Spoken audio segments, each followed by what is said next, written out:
Hello friends, welcome back my YouTube channel. तो आज हम लोग देखेंगे संविधान की प्रस्तावना। इसमें हम लोग मोस्ट इम्पॉर्टेंट 20 MCQ को कवर करेंगे। तो आइए एक बार हम प्रस्तावना पे नज़र डालते हैं।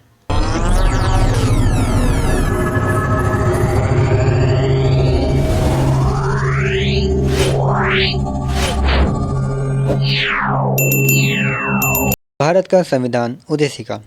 हम भारत के लोग भारत को एक संपूर्ण प्रभुत्व संपन्न समाजवादी पंथनिरपेक्ष लोकतंत्रात्मक गणराज्य बनाने के लिए तथा उसके समस्त नागरिकों को सामाजिक, आर्थिक और राजनीतिक न्याय, विचार, अभिव्यक्ति, विश्वास, धर्म और उपासना की स्वतंत्रता, प्रतिष्ठा और अवसर की समता प्राप्त करने के लिए तथा उन सब में व्यक्ति की गरिमा और राष्ट्र की एकता और अखंडता सुनिश्चित करने वाली बंधुता बढ़ाने के लिए दृढ़ संकल्प होकर अपनी इस संविधान सभा में आज तारीख 26 नवंबर 1949 ईस्वी मिति मार्गशीट शुक्ला समिति संवत 2006 विक्रमी को एकत्र द्वारा इस संविधान को अंगीकृत,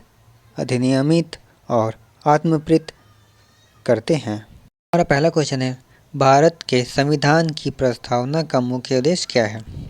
ऑप्शन ए, सरकार की शक्तियों को परिभाषित करना।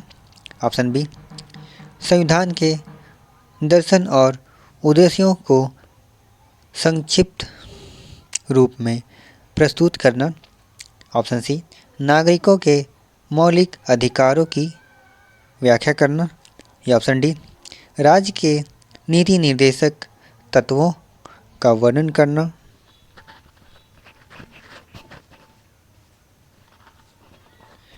तो इसका आंसर होगा ऑप्शन बी, संविधान के दर्शन और उद्देश्यों को संक्षिप्त रूप में प्रस्तुत करना।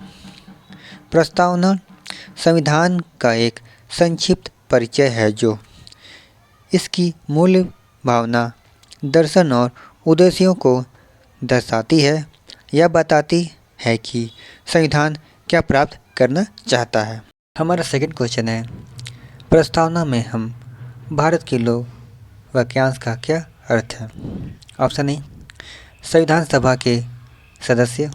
ऑप्शन बी, भारत की जनता। ऑप्शन सी, भारत सरकार। या ऑप्शन डी, राष्ट्रपिता।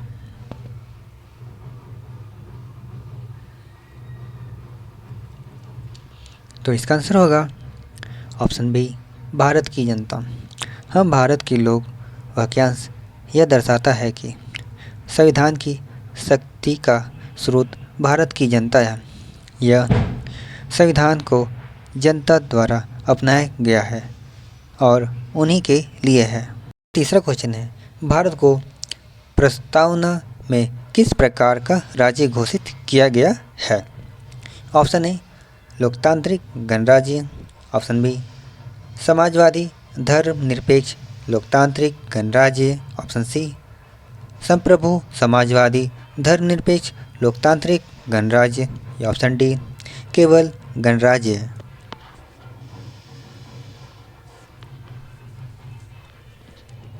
तो इसका आंसर होगा ऑप्शन सी, संप्रभु समाजवादी धर्मनिरपेक्ष लोकतांत्रिक गणराज्य। प्रस्तावना भारत को एक संप्रभु समाजवादी धर्मनिरपेक्ष लोकतांत्रिक गणराज्य घोषित करती है। यह सभी विशेषताएं भारत की प्रकृति और शासन व्यवस्था को परिभाषित करती है। हमारा फोर्थ क्वेश्चन है, प्रस्तावना में न्याय शब्द का क्या अर्थ है? ऑप्शन ए, केवल कानूनी न्याय। ऑप्शन बी, सामाजिक, आर्थिक और राजनीतिक न्याय। ऑप्शन सी, केवल आर्थिक न्याय। या ऑप्शन डी, केवल राजनीतिक न्याय।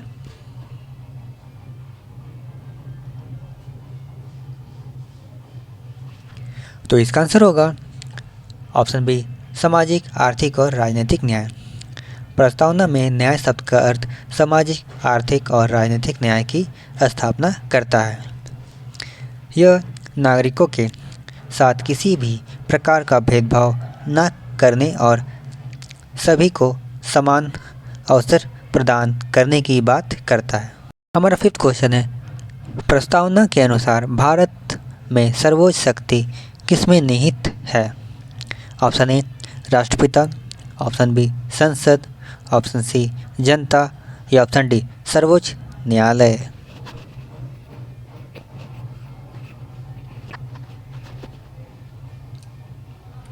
तो इसका आंसर होगा ऑप्शन सी जनता। हम भारत के लोग वाक्यांश स्पष्ट रूप से इंगित करता है कि संविधान और उसकी सर्वोच्च शक्ति का स्रोत भारत की जनता है। हमारा 6 क्वेश्चन है, प्रस्तावना में स्वतंत्रता से क्या तात्पर्य है? ऑप्शन ए केवल भाषण और अभिव्यक्ति की स्वतंत्रता, ऑप्शन बी विचार अभिव्यक्ति विश्वास धर्म और उपासना की स्वतंत्रता, ऑप्शन सी केवल आर्थिक स्वतंत्रता या ऑप्शन डी केवल राजनीतिक स्वतंत्रता।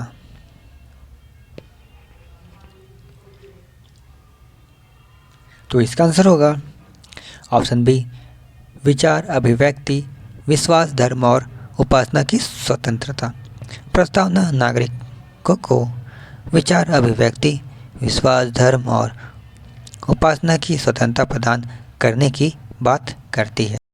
हमारा 7 क्वेश्चन है, प्रस्तावना में समता का क्या अर्थ है? ऑप्शन ए केवल कानूनी समानता, ऑप्शन बी प्रतिष्ठा और अवसर की समता, ऑप्शन सी केवल आर्थिक समानता या ऑप्शन डी केवल राजनीतिक समानता।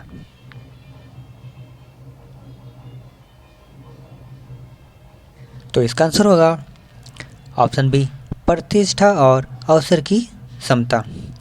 प्रस्तावना सभी नागरिकों को प्रतिष्ठा और अवसर की समता प्रदान करने की बात करती है। हमारा 8 क्वेश्चन है, प्रस्तावना में बंधुत्व का क्या तात्पर्य है? ऑप्शन ए केवल राष्ट्रीय एकता, ऑप्शन बी व्यक्ति की गरिमा और राष्ट्र की एकता और अखंडता सुनिश्चित करना, ऑप्शन सी केवल सामाजिक एकता या ऑप्शन डी केवल आर्थिक एकता। तो इसका आंसर होगा ऑप्शन बी व्यक्ति की गरिमा और राष्ट्र की एकता और अखंडता सुनिश्चित करना। प्रस्तावना बंधुत्व को व्यक्ति की गरिमा और राष्ट्र की एकता और अखंडता को सुनिश्चित करने के रूप में परिभाषित करती है।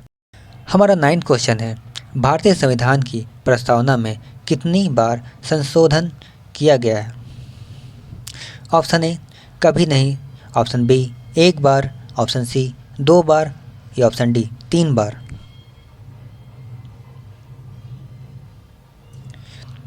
तो इसका आंसर होगा ऑप्शन बी 1 बार। भारतीय संविधान की प्रस्तावना में अभी तक केवल 1 बार 42वें संविधान संशोधन अधिनियम 1976 के द्वारा संशोधन किया गया है। हमारा 10 क्वेश्चन है, 42वें संविधान संशोधन द्वारा प्रस्तावना में कौन से बात जोड़े गए हैं? ऑप्शन ए लोकतांत्रिक और गणराज्य, ऑप्शन बी समाजवादी धर्मनिरपेक्ष और अखंडता, ऑप्शन सी संप्रभु और धर्मनिरपेक्ष या ऑप्शन डी समाजवादी और लोकतांत्रिक। तो इसका आंसर होगा ऑप्शन बी समाजवादी धर्मनिरपेक्ष और अखंडता। 42वें संविधान संशोधन के द्वारा प्रस्तावना में समाजवादी धर्मनिरपेक्ष और अखंडता शब्द जोड़े गए। हमारा 11 क्वेश्चन है, प्रस्तावना के अनुसार भारत एक डैश राज्य है? ऑप्शन ए धर्म प्रधान, ऑप्शन बी जाति प्रधान, ऑप्शन सी धर्मनिरपेक्ष या ऑप्शन डी राजतंत्र।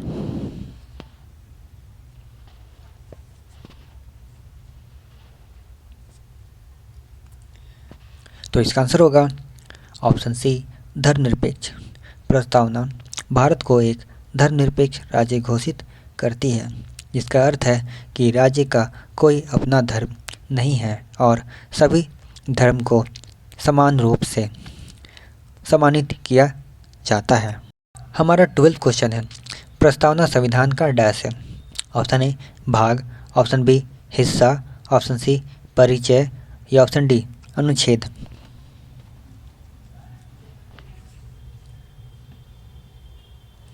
तो इसका आंसर होगा ऑप्शन सी परिचय।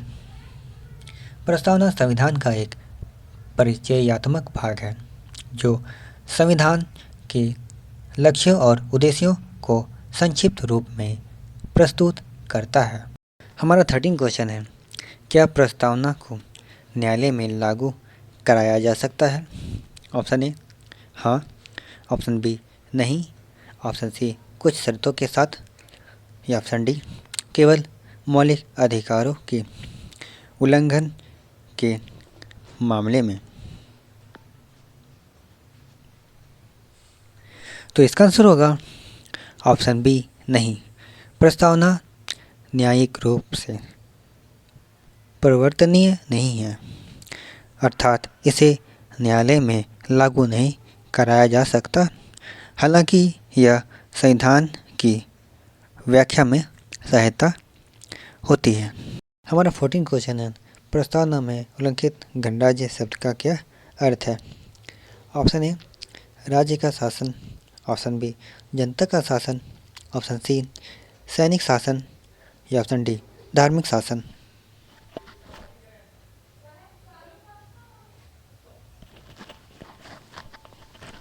तो इसका आंसर होगा ऑप्शन बी जनता का शासन। गणराज्य शब्द इंगित करता है कि भारत में राज्य का प्रमुख राष्ट्रपति वंशानुगत नहीं होगा बल्कि निर्वाचित होगा। यह जनता द्वारा चुना जाएगा। प्रत्यक्ष या अप्रत्यक्ष रूप से एक गणराज्य में सर्वोच्च शक्ति जनता में निहित होती है और सरकार जनता के प्रति जवाबदेह होती है। यह राजशाही के विपरीत है। यहाँ राज्य का प्रमुख उत्तराधिकार द्वारा पद ग्रहण करता है। हमारा 15 क्वेश्चन है, प्रस्तावना में बंधुत्व को बढ़ावा देने का क्या उद्देश्य है? ऑप्शन ए केवल राष्ट्रीय एकता को बढ़ावा देना, ऑप्शन बी राष्ट्रीय एकता और अखंडता के साथ साथ व्यक्ति की गरिमा को सुनिश्चित करना, ऑप्शन सी केवल सामाजिक सद्भाव को बढ़ावा देना या ऑप्शन डी केवल आर्थिक समानता को बढ़ावा देना।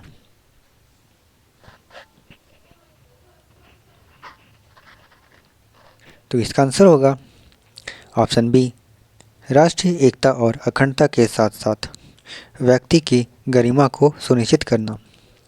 प्रस्तावना बंधुत्व के माध्यम से राष्ट्रीय एकता और अखंडता को बढ़ावा देने के साथ साथ प्रत्येक व्यक्ति की गरिमा को भी सुनिश्चित करना चाहती है। हमारा 16 क्वेश्चन है, संविधान की प्रस्तावना किसके द्वारा प्रेरित है? ऑप्शन ए अमेरिकी संविधान, ऑप्शन बी ब्रिटिश संविधान, ऑप्शन सी फ्रांसीसी क्रांति, ऑप्शन सी रूसी क्रांति।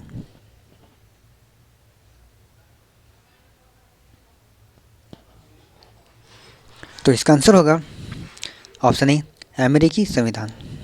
भारतीय संविधान की प्रस्तावना की भाषा और कुछ विचार अमेरिकी संविधान से प्रेरित है। हमारा 17 क्वेश्चन है, प्रस्तावना में आर्थिक न्याय का क्या अर्थ है? ऑप्शन ए सभी के लिए समान आय, ऑप्शन बी धन का समान वितरण, ऑप्शन सी आर्थिक असमानताओं को कम करना और सभी के लिए आर्थिक अवसर प्रदान करना, या ऑप्शन डी केवल सरकारी नौकरियों में समान अवसर।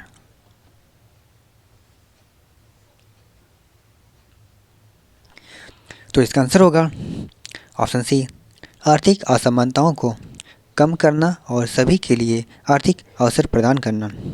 आर्थिक न्याय का अर्थ है कि राज्य आर्थिक असमानताओं को कम करने और सभी नागरिकों को आर्थिक विकास के समान अवसर प्रदान करने का प्रयास करेगा। हमारा 18 क्वेश्चन है, प्रस्तावना में राजनीतिक न्याय का क्या अर्थ है? ऑप्शन ए सभी को वोट देने का अधिकार, ऑप्शन बी सभी को चुनाव लड़ने का अधिकार। ऑप्शन सी, राजनीतिक प्रक्रिया में सभी की समान भागीदारी और बिना किसी भेदभाव के राजनीतिक अधिकारों का उपयोग। या ऑप्शन डी, केवल सरकारी पदों पर नियुक्ति का अधिकार।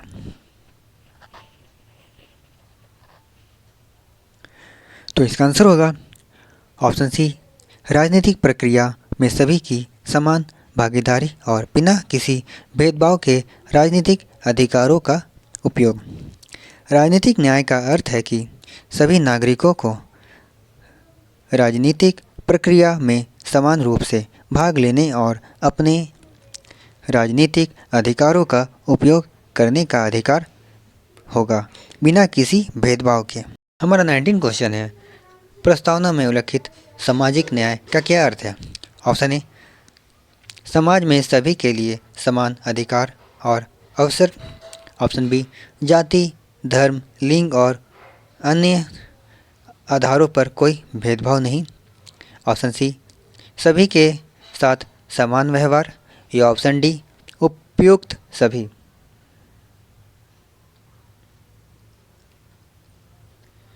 तो इसका आंसर होगा ऑप्शन डी, उपयुक्त सभी। सामाजिक न्याय एक व्यापक अवधारणा है जिनमें समाज के सभी के लिए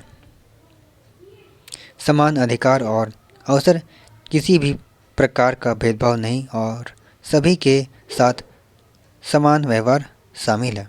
यह हमारा 20 और लास्ट क्वेश्चन है, प्रस्तावना में स्वतंत्रता, समता और बंधुत्व के आदर्शों को किस क्रांति से लिया गया है। ऑप्शन ए, अमेरिकी क्रांति। ऑप्शन बी, फ्रांसीसी क्रांति। ऑप्शन सी, रूसी क्रांति। या ऑप्शन डी, भारतीय स्वतंत्रता संग्राम।